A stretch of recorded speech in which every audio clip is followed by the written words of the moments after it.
Depuis la Grèce antique jusqu'à l'émergence de la science chimique, toute matière était considérée comme constituée de 4 éléments. La terre, l'air, le feu et l'eau.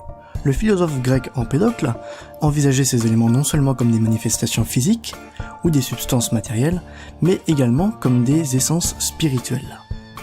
Salut tout le monde, c'est Triskelion, bienvenue dans ce 10e épisode de La Science est partout, qui est également le premier LSP de 2018. Et bien entendu, je vous souhaite à tous une bonne année, même si c'est 3 plombes en retard. Mieux vaut tard que jamais, hein. Et comme ça va faire plus de 4 mois que vous n'avez pas entendu ma voix absolument merveilleuse, j'ai décidé qu'à partir de demain, j'allais faire une vidéo par jour pendant une semaine entière. Alors, elle est pas belle la vie ? Non, plus sérieusement, ces 4 mois m'ont vraiment aidé à réfléchir à de nouveaux concepts et de nouveaux formats pour la chaîne. J'en ai trouvé, ils arriveront très rapidement sur la chaîne. Et j'espère qu'ils vous feront plaisir. Bref, on est parti sur un nouveau domaine scientifique, la chimie, et vous l'aurez compris au titre, on va partir sur les tableaux périodiques des éléments. Allez, c'est parti.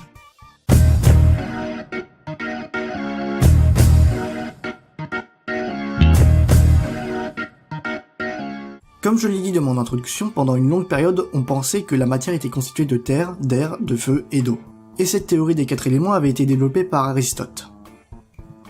Mais une des avancées les plus remarquables de la science fut la division de la matière en 2 classes, les éléments et les composés, par le père de la chimie moderne, Antoine de Lavoisier. Pourquoi le père de la chimie moderne, vous me direz ? Eh bien car à l'époque il n'y avait pas de chimie, mais de l'alchimie. Vous connaissez sûrement l'objectif principal de l'alchimie, qui était la réalisation de la pierre philosophale, pour pouvoir transformer les métaux comme le plomb en métaux comme l'or ou l'argent. Eh bien Antoine de Lavoisier il est arrivé, il a dit vous allez arrêter vos conneries tout de suite, rien ne se perd, rien ne se crée, tout se transforme, ok ? C'est-à-dire que si vous voulez de l'or en produit, il vous faut forcément de l'or en réactif avant. Vous pouvez pas faire autrement, c'est comme ça. Et il a calmé tout le monde. Bref, calmez-vous. Revenons à notre histoire d'éléments et de composés. En effet, il innova en dressant une première liste de 33 éléments, incluant la chaleur et la lumière, mais aussi certaines substances plus tard identifiées comme des composés, distinguant métaux et non-métaux. Lavoisier définit un composé comme une substance qui peut être décomposée en 2 ou plusieurs substances, et un élément comme une substance qui ne peut être décomposée. Les scientifiques dressent progressivement un tableau des éléments mettant en évidence des similitudes périodiques entre les éléments. En 1869, Dmitri Mendeleïev établit une classification des éléments chimiques qui préfigure le tableau périodique que nous connaissons aujourd'hui. Le tableau de Mendeleïev se base sur le poids atomique, la masse relative des éléments, en disposant périodiquement les éléments aux propriétés physiques et chimiques similaires les uns au-dessous des autres. Des cases vides sont laissées pour les éléments encore inconnus à l'époque, mais dont les propriétés peuvent être prédites, comme le gallium, le scandium ou le germanium. Un petit géranium. Les éléments sont ordonnés en fonction de leurs propriétés, ainsi le tellure est plus lourd que l'iode, mais s'y retrouve classé avant lui dans le tableau périodique. Le tableau périodique de Mendeleïev compte 9 familles d'éléments. Les métaux alcalins, les métaux alcalino-terreux, les métaux de transition, les métaux de terre rares, les autres métaux, les semi-métaux, les autres non-métaux, les halogènes et les gaz rares. Je vais pas m'amuser à vous décrire les propriétés physiques et chimiques de toutes ces familles d'éléments, je ne suis pas sadique non plus, et je pense que vous vous en battez les couilles autant que du 78e anniversaire de votre grande tante Nicole qui vit en Savoie avec les chèvres et que vous n'avez vu qu'une seule fois dans votre vie et c'était quand vous aviez 2 mois. Une des choses intéressantes à retenir, c'est qu'en 1894, William Ramsay isole des gaz nobles, dits rares ou inertes, ainsi appelés en raison de leur absence de réactivité chimique. En gros, ce sont des gros deux de tension, ils ne réagissent avec rien. Il commence par l'argon en 1895, il découvre ensuite l'hélium issu de la désintégration de l'uranium, il découvrira ensuite le néon, le krypton et le xénon. Ces gaz formeront ainsi une nouvelle famille du tableau périodique. Mais une question trotta dans la tête des physiciens de l'époque. Comment expliquer la ressemblance périodique des propriétés chimiques des familles d'éléments ? Tout devint plus clair à la découverte de la structure de l'atome, avec son noyau autour duquel gravitent des électrons. En 1867, Joseph John Thomson découvre l'électron.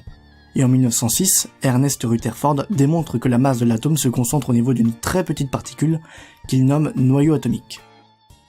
Le noyau atomique est constitué de protons de charge électrique positive et de neutrons d'une masse équivalente à celle des protons, mais de charge électrique nulle. L'architecture de l'atome fera l'objet d'autres découvertes, établissant un lien entre la réaction chimique de l'atome et ses couches électroniques d'électrons. La raison de certaines anomalies observées par Mendeleïev dans son tableau périodique, comme le classement du tellure plus lourd que l'iode mais positionné avant cet élément dans le tableau périodique, s'explique par la découverte des isotopes. Les isotopes sont des atomes présentant un nombre de protons équivalent à celui des protons du noyau de l'atome, mais un nombre de neutrons différent. La masse atomique du tellure correspond en fait à la moyenne des masses atomiques de ces isotopes stables les plus abondants, c'est-à-dire le tellure 126, le tellure 128 et le tellure 130. Mendeleïev avait donc classé l'iode à l'endroit désigné par ses propriétés chimiques. Dans le tableau périodique de Mendeleïev, une partie des éléments chimiques sont dits radioactifs. Chaque élément radioactif est caractérisé par une demi-vie, une période au bout de laquelle la moitié des atomes de l'élément se sera désintégré pour former un autre élément. Quel que soit leur âge, la moitié se désintégrera en un autre élément durant la prochaine demi-vie, en laissant l'autre moitié intacte. Les éléments radioactifs commencent à partir du bismuth et s'étendent jusqu'à la fin du tableau périodique.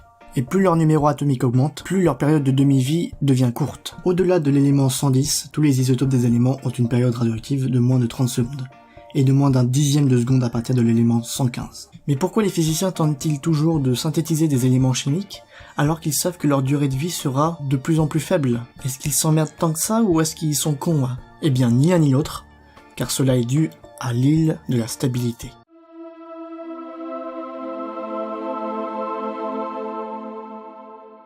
L'île de la stabilité est une théorie proposée pour la première fois par Glenn Theodore Seaborg à la fin des années 1960, prédisant que les atomes au numéro atomique supérieur à 120 seraient stables malgré leur masse atomique très importante.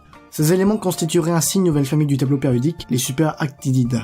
L'existence d'un second îlot de stabilité avait aussi été prédite en 2008 et serait cette fois-ci centrée sur l'élément 164. Mais tout cela reste des suppositions. Et c'est ainsi que s'achève ce 10e épisode de La Science est partout. Merci de l'avoir suivi, j'espère qu'il vous aura appris des choses. Et sur ce, moi je vous dis à une prochaine. Allez, Kenavo.